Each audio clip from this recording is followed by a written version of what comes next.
British प्रधानमंत्री ऋषि सनक ने भारत के युवा पेशेवरों को हर साल ब्रिटेन में काम करने के लिए 3000 वीजा देने की हरी झंडी दे दी है। ब्रिटिश सरकार ने कहा कि भारत इस तरह की योजना से लाभान्वित होने वाला पहला वीजा राष्ट्रीय देश है, जो पिछले साल ब्रिटेन भारत प्रवासन और गतिशीलता साझेदारी की ताकत पर प्रकाश डालता है। यूके के प्रधानमंत्री कार्यालय ने कहा, आज UK India young professional scheme की पुष्टि की गई, जिसमें 18-30 वर्षीय डिग्री शिक्षित भारतीय नागरिकों को यूके में आने और 2 साल तक काम करने के लिए 3000 स्थानों की पेशकश की गई। एक ट्वीट में यह घोषणा सुनक द्वारा मंगलवार को G20 शिखर सम्मेलन के 17वें संस्करण में प्रधानमंत्री नरेंद्र मोदी से मुलाकात के कुछ घंटे बाद की गई। पिछले महीने भारतीय मूल के पहले ब्रिटिश पीएम के पद संभालने के बाद यह उनकी पहली बैठक थी।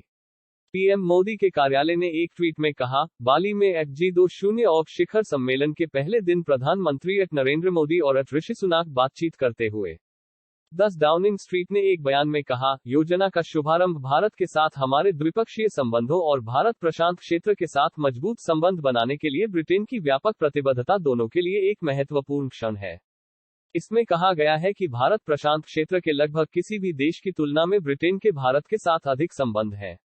यूके में सभी अंतर्राष्ट्रीय छात्रों में से लगभग 1/4 भारत से हैं, और यूके में भारतीय निवेश पूरे यूके में 95,000 नौकरियों का समर्थन करता है।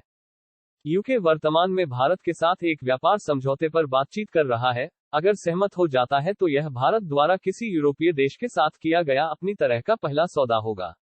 व्यापार सौदा यूके भारत व्यापारिक संबंध पर आधारित होगा, जो पहले से ही 24 बिलियन पाउंड का है, और यूके को भारत की बढ़ती अर्थव्यवस्था द्वारा प्रस्तुत अवसरों को जब्त करने की अनुमति देगा। भारत के साथ गतिशीलता साझेदारी के समानांतर ब्रिटिश सरकार ने कहा कि वह प्रवासन अपराधियों को हटाने की अपनी क्षमता को भी मजबूत कर रही है। यूके पीएमओ ने कहा, मई 2021 में यूके और भारत के बीच एक ऐतिहासिक समझौता ज्ञापन पर हस्ताक्षर किए गए थे, जिसका उद्देश्य हमारे देशों के बीच गतिशीलता बढ़ाना, क्रमशः यूके और भारत में रहने का अधिकार नहीं रखने वालों को वापस करना और संगठित आव्रजन अपराध पर सर्वोत्तम अभ्यास साझा करना था, जोड़ा गया। भारतीय मूल के सुनक ने कहा, मैं भारत के साथ हमारे गहरे सांस्कृतिक और ऐतिहासिक संबंधों के अविश्वसनीय मूल्य को पहली बार जानता हूं। मुझे खुशी है कि भारत के और भी अधिक मेधावी युवाओं को अब यूके में जीवन का अनुभव करने का अवसर मिलेगा, और इसके विपरीत हमारी अर्थव्यवस्थाओं और समाजों को समृद्ध बनाने के लिए। सुनक, हालांकि दुनिया की दूसरी सबसे बड़ी अर्थव्यवस्था द्वारा प्रणालीगत और दीर्घकालिक के रूप में प्रस्तुत चुनौतियों का वर्णन करने वाले बयान के साथ शी के साथ एक सख्त स्वर लेने की उम्मीद है। उनके कार्यालय ने कहा कि चीन का सत्तावादी नेतृत्व अंतर्राष्ट्रीय व्यवस्था को फिर से आकार देने पर आमादा था।